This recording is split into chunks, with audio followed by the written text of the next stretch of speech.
రోజు పొద్దు పొద్దునే మీ చెత్త చెత్త గోలేంటి మాకు? అయ్యో ఏంటమ్మా, మీ మంచి కోసమే కదమ్మా నేను చెప్పేది. దోమలు ఈగలు వాడడం అని ఎంత మీకు ఇబ్బంది వస్తుందమ్మా? మాకు ఎలా పడేయాలో మాకు తెలుసులేండి, మీరు వెళ్ళండి ఫస్ట్. అయ్యో అదేంటమ్మా, మీ మంచి కోసమే కదమ్మా.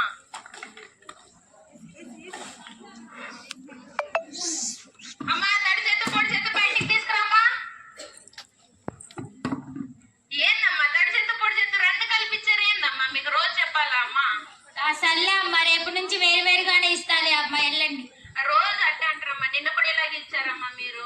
సర్లే అండి. అర్థం చేసుకోండి అమ్మా మా బాధ. ఏంటి రంగయ్య రోజు ఇలానే ఇస్తున్నారు? అమ్మా తడి చెత్త పొడి చెత్త బయటికి తీసుకురామ్మా. ఏందమ్మా తడి చెత్త పొడి చెత్త రెండు కలిపేస్తే మేము ఎలా ఇవ్వాలమ్మా అక్కడ? మా ఇంట్లో పెద్ద వాళ్ళు ఉన్నారు, ముసలి వాళ్ళు. నాకు ఆఫీస్ కి టైం అవుతుంది, ఇది వేరు చేయడం నాకు కుదరదు. అవసరమైతే తీసుకెళ్ళు, లేకపోతే లేదు.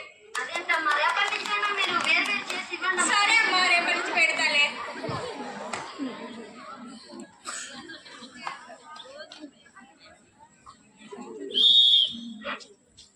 అమ్మా తడి చెత్త పొడి చెత్త బయటికి తీసుకురమ్మా. అయ్యో ఏందమ్మా మీరు తడి పొడి రెండు కల్పిస్తే మేము అక్కడ డాక్టర్ కాడ మాకు పోయడం ఇబ్బంది వస్తుందమ్మా. చెప్తిచ్చాను, తీసుకొని వెళ్ళు. రోజు ఇలానే చేస్తే మీ గారికి కంప్లైంట్ ఇస్తాను. అయ్యో ఎందుకమ్మా, మీ మంచి కోసమే కదమ్మా నేను చెప్పేది. అర్థం చేసుకోండి రోజు పొద్దు పొద్దున ఏంటి మీ చెత్తగోళ? మీరు అమ్మా, అర్థం చేసుకోండి అమ్మా ప్లీజ్ అమ్మా, ఇటు మాట్లాడకండి అమ్మా.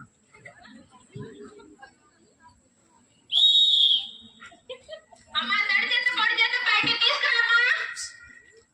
పొద్దు పొద్దున ఈ అరుపులు ఏంటమ్మా? అయ్యో ఏందమ్మా తడి పొడి రెండు ఇచ్చారమ్మా. మా ఇంట్లో అందరు ఎంప్లాయీస్, మాకు కుదరదు టైం. రేపటి నుంచి ఇస్తాలే, వెళ్ళండి. అయ్యో ఇటు ఇవ్వకండమ్మా, అది డాక్టర్ గారు పోసేటప్పుడు ఆ నీళ్ళు మొత్తం మా బట్టలు కాడే పడుతున్నాయి అమ్మా. అర్థం చేసుకోండి అమ్మా. సరేలే, వెళ్ళండి. రేపటి నుంచి ఎంత చదివి ఉంటారు కదమ్మా మీరు. మా ఇంట్లో ఏం కూరమ్మా? చికెన్. అమ్మా తడి చెత్త పొడి చెత్త బయటికి తీసుకురమ్మా. అయ్యో ఏందమ్మా ఇది తడి పొడి రెండు ఇస్తే మేము ఎలా అమ్మా తీసుకెళ్ళాలి?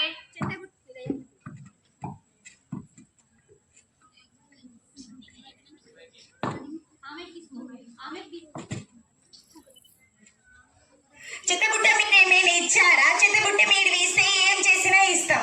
ఎందుకమ్మా చెత్తబుట్ట ఒక ఇరిగిన బకెట్ ఉంటది కదమ్మా. సర్లే, మాకు తెలుసు, నీ పని చేసుకో. అయ్యో ఏందమ్మా ఇటు మాట్లాడతారు? రంగయ్య ఈ మేడం అసలు రోజు చెత్త ఇవ్వట్లే రంగయ్య. మొన్న కూడా ఇంటి వెనకాల పడేశారు రంగయ్య. నేను ఆ ఇంటి వెనకాల వెళ్ళి చెత్త చేసుకొని వచ్చిన. మరి ఈ రోజు వాళ్ళ ఇంటికి వెళ్దాం, మేడం గారు ఇస్తారో ఇవ్వరో రంగయ్య, ఒకసారి అడిగి చూద్దాం రంగయ్య. సరే రంగమ్మా, చూద్దాం చూద్దాం.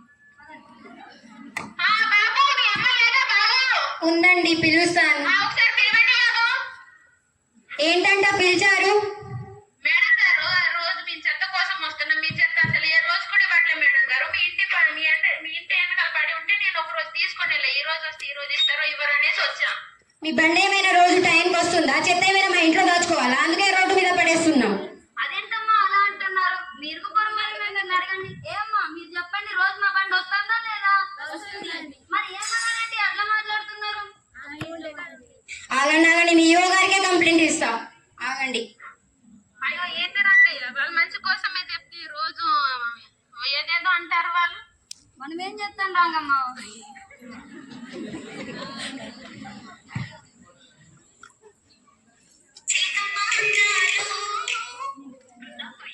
హలో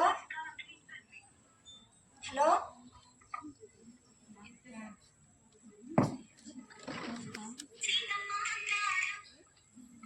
హలో హలో యువ గారేనా అండి మాట్లాడేది? అవును, ఎవరు?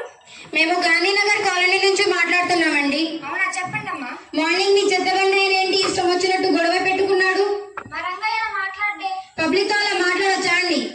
సరే, నేను ఒకసారి వాళ్ళతో మాట్లాడతాను. ఓకే అండి. రంగయ్య పిలవండి. అయ్యగారు వస్తున్నా. ఓ రంగమ్మ ఎక్కడున్నా? ఇట్రా ఇట్రా. అయ్యగారు పిలుస్తున్నారంట, పదండి వెళ్దాం.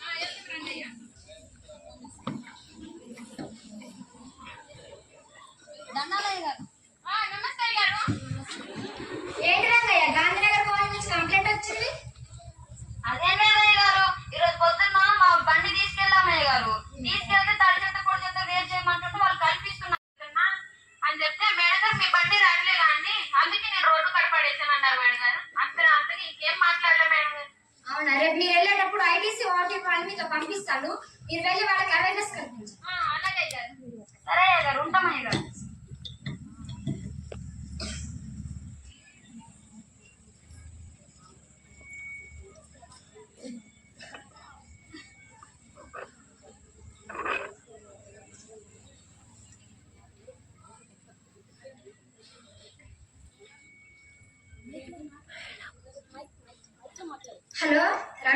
Morning sir. గుడ్ మార్నింగ్ అమ్మా. చెప్పండి సార్. గాంధీనగర్ కాలనీ నుంచి కంప్లైంట్ వచ్చిందమ్మా. మీరు రేపు వెళ్ళి వాళ్ళకి అవేర్నెస్ కల్పిస్తారా కొంచెం? తప్పకుండా సార్. మీతో పాటు మా సూపర్వైజర్స్ కూడా పంపిస్తాను. అలాగే సార్. సరే. Okay sir.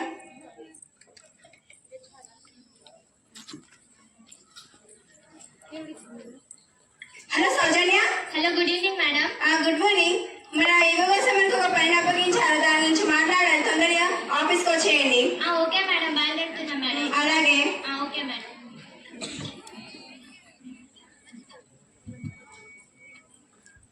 Hello Rajeswari. Good morning madam. Good morning అమ్మా. మన ఇవ్వ కోసం మనకు ఒక పని అప్పగించారు, దాని గురించి మాట్లాడాలమ్మా. తొందరగా ఆఫీస్కి రండి. ఓకే మేడం, వస్తున్నాం మేడం. అలాగే అమ్మా.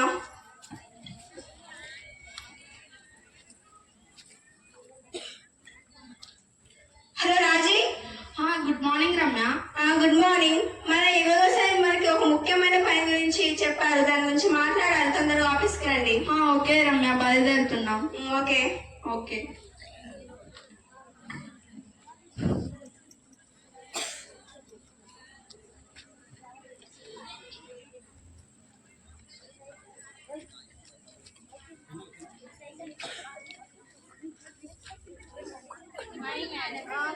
గుడ్ మార్నింగ్ అమ్మా.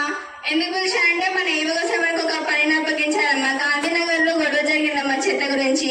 అక్కడ ప్రజలంతా చెత్తని ఆగమంపిస్తున్నారంట. దాని గురించి మనం అవేర్నెస్ ఇవ్వడానికి మనల్ని పంపించారు. సో రేపటి నుంచి మనం రంగయ్యతో రంగమ్మతో వెళ్ళి ప్రజలకి ఎలా చెత్త ఇవ్వాలి, తడి చెత్తను ఒక డబ్బులు, పొడి చెత్తని ఇంకో డబ్బులు ఇవ్వాలని వాళ్ళకి చెప్పి వాళ్ళ దగ్గర నుంచి అవేర్నెస్ తెప్పించారమ్మా. రేపు మార్నింగ్ మనం రంగయ్యతో పాటు వెళ్తున్నామమ్మా. సరే మేడం, వెళ్దాం. అలాగే. Okay madam.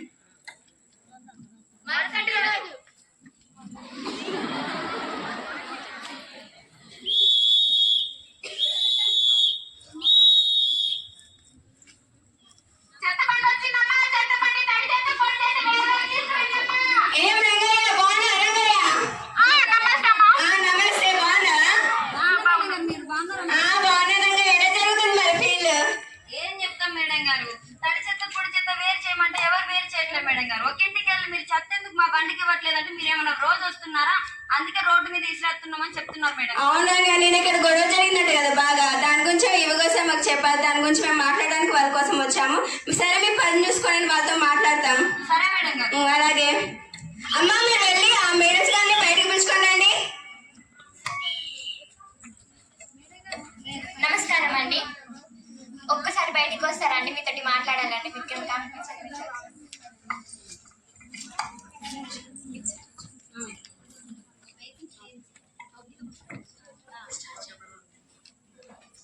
నమస్తే అమ్మా. మేము ఐటీసీ వావ్ టీం నుంచి వచ్చామమ్మా. నా పేరు రమ్య. మిమ్మల్ని ఎందుకు పిలిచామంటే నేను ఇక్కడ గొడవ జరిగిందంటమ్మా చెత్త గురించి. దాని గురించి యువసగా మాట్లాడడానికి మేము మమ్మల్ని పంపించారమ్మా. మీరు అర్థం చేసుకోవాలి కదమ్మా, వాళ్ళు చెత్త తీసుకురావడానికి వచ్చారు. వాళ్ళు చిన్న చూపు చూడకుండా కొంచెం అర్థం చేసుకోవాలి. చెత్త అనేది మన ఇంట్లో ఉంటుంది కాబట్టి మనం ఎంత నీట్గా ఉంచుకుంటే అంత మంచిదమ్మా. మన ఇంట్లో చిన్నపిల్లలు ఉంటున్నారు, పెద్దవాళ్ళు ఉంటున్నారు. వాళ్ళు చూడండి అమ్మా, ఇప్పుడు చిన్నపిల్లలు ఉన్నారు, మీరు ఇష్టం ఉన్నట్టు కల్పిస్తున్నారు. రేపు మీ ప్లేస్ లో వాళ్ళు ఉంటారమ్మా. ఇప్పుడు మీరు ఇచ్చినట్టే వాళ్ళు ఇస్తారు. దానివల్ల మన ప్రకృతి మొత్తం నాశనం అవుతుందమ్మా. అర్థం చేసుకోండి. అలాగే మీరు చెత్త ఇచ్చినప్పుడు నీళ్లు కూడా పోషిస్తున్నారంట.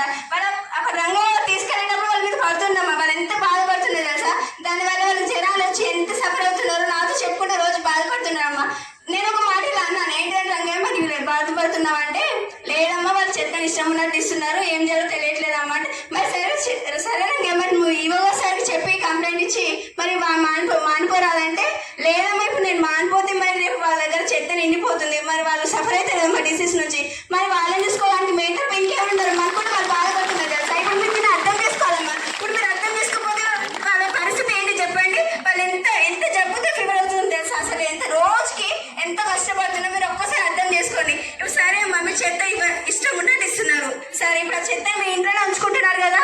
ఇప్పుడు మీ ఇంట్లో చిన్న చిన్న పిల్లలు ఉన్నారు కదా, ఇప్పుడు ఆడుకుంటూ అక్కడికి వెళ్తే అక్కడ ఈగలు వాళ్తామంటే ఆ ఈగలు అంటే మరి మీ పిల్లల మీద పడతాయి. అప్పుడు మీ పిల్లలు కదమ్మా సఫర్ అయ్యేది.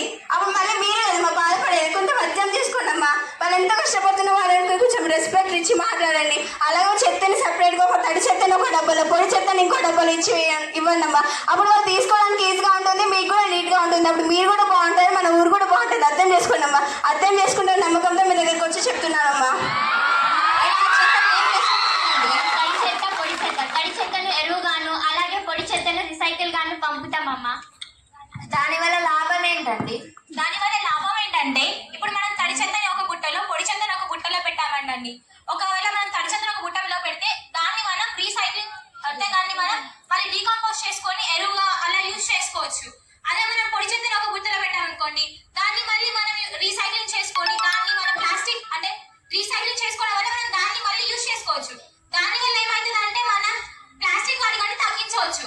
ఒకవేళ మీరు కలిపించారనుకోండి, కలిపిస్తే ఏమవుతుందంటే దాని మీద ఈగలు పురుగులు అన్ని వాలి అక్కడికి మన పిల్లలు మన పెద్దవాళ్ళు ఉంటారు, మన ఇంట్లో మనం అందరం ఉంటాం కదా, అక్కడ ఇక్కడ పడేయడం వల్ల అక్కడ మనకి జబ్బులు వచ్చి అనారోగ్యాలు వచ్చి అలా మనం అందరం చాలా సఫర్ అవుతాం కదమ్మా. అందువల్ల కొంచెం వేరు చేసి ఇస్తే చాలా లాభాలు ఉంటాయి. మీరు వేరు చేసి ఇస్తే మేము వాటిని అంటే తడి చెత్తని ఎలా యూజ్ చేసుకోవాలి, పొడి చెత్తని ఎలా యూజ్ చేసుకోవాలని తెలుసుకొని అలా మేము యూజ్ చేసుకుంటాం కదమ్మా.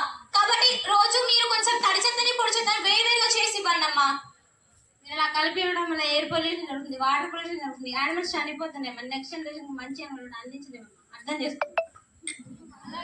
అలాగే నా నుంచి కూడా ఒక చిన్న విషయం అమ్మ, గ్రామ పంచాయతీ వర్కర్లు మన కోసం చాలా కష్టపడతారు, కానీ మనం వాళ్ళని చిన్న చూపు చూస్తాం. కరోనా టైంలో లేదా వరదల టైంలో వాళ్ళు మన కోసం చాలా కష్టపడారు. బ్లీచింగ్ చల్లడం కానీ, ఆ చెత్తను అంటే చెత్తను మొత్తం క్లీన్ చేయడం కానీ అలాంటివి చాలా చూసారు. కానీ మనమేమో వాళ్ళని ఇలా చిన్న చూపు చెత్త ఏరుకునే వాళ్ళేగా ఏంటిది అని చిన్న చూపు చూస్తున్నా. ఇదే ఇక్కడ న్యాయం అమ్మ, మనకు ఒక న్యాయం వాళ్ళకు ఒక న్యాయమా? వాళ్ళు కూడా మన లెక్క మనుషులే కదా, వాళ్ళు కూడా మన లెక్క అన్నమే తింటున్నారు, అలానే పని చేస్తున్నారుగా. మరి వాళ్ళకెందుకు ఇంత రెస్పెక్ట్ ఇవ్వకుండా ఉంటున్నారు? మనం కూడా వాళ్ళకి కొంచెం రెస్పెక్ట్ ఇవ్వాలి. అది చెప్పడానికే నేను మీకు చెప్తున్నానమ్మా. ఇక నుంచి అయినా వాళ్ళకి కొంచెం రెస్పెక్ట్ ఇవ్వండి ప్లీజ్.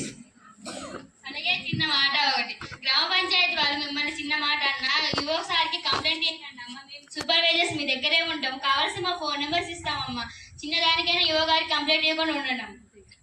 మరొక మాట అమ్మ, ఇదంతా ఎందుకు చెప్పామో మీకు అర్థమైందని నేను అనుకుంటున్నాను. మీ మంచి కోసం మనందరి కొంచెం మన అందరం బాగుంటుంది కదా, మన ఊరు బాగుంటుంది, దానివల్ల మన అందరం సంతోషంగా ఉండగలుగుతాం. సో దీనికోసం మన గాంధీ గారు కూడా ఎన్నో కళలు ఉన్నారమ్మ. వాళ్ళు పెట్టుకున్న కళలన్నీ మన బాధ్యతలు కాబట్టి ఇప్పుడు ఆ బాధ్యత మొత్తం మన మీద ఉంది. కాబట్టి మనం కష్టపడి నీట్గా ఉంచాలి, మన ఊరిని మంచిగా చూసుకోవాలి, మన అందరూ సంతోషంగా ఉండాలంటే స్వచ్ఛ భారత్ చేయాలమ్మ. దీనికోసం మీరు మాకు తోడుగా ఉంటారని నమ్ముతున్నామమ్మ. దీనికోసం నేను ఒక ప్లెడ్జ్ చేద్దామమ్మా.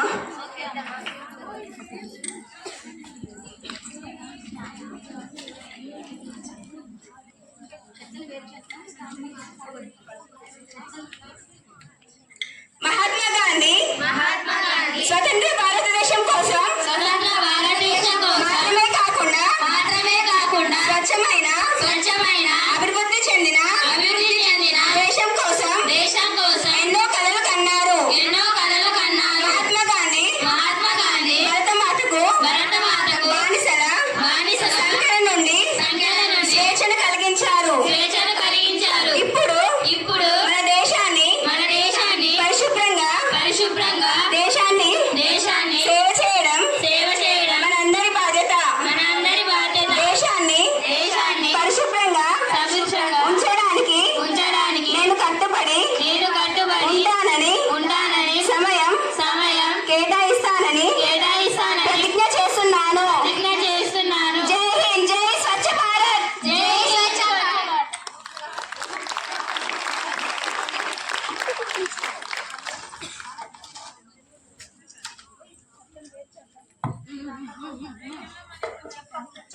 ఓకే అండి, మీరు చెప్పింది మాకు చాలా బాగా అర్థమైంది. ఇకపై నుంచి మేము పాటిస్తామండి. చాలా థ్యాంక్ యూ అండి, మీరు అర్థం చేసుకున్న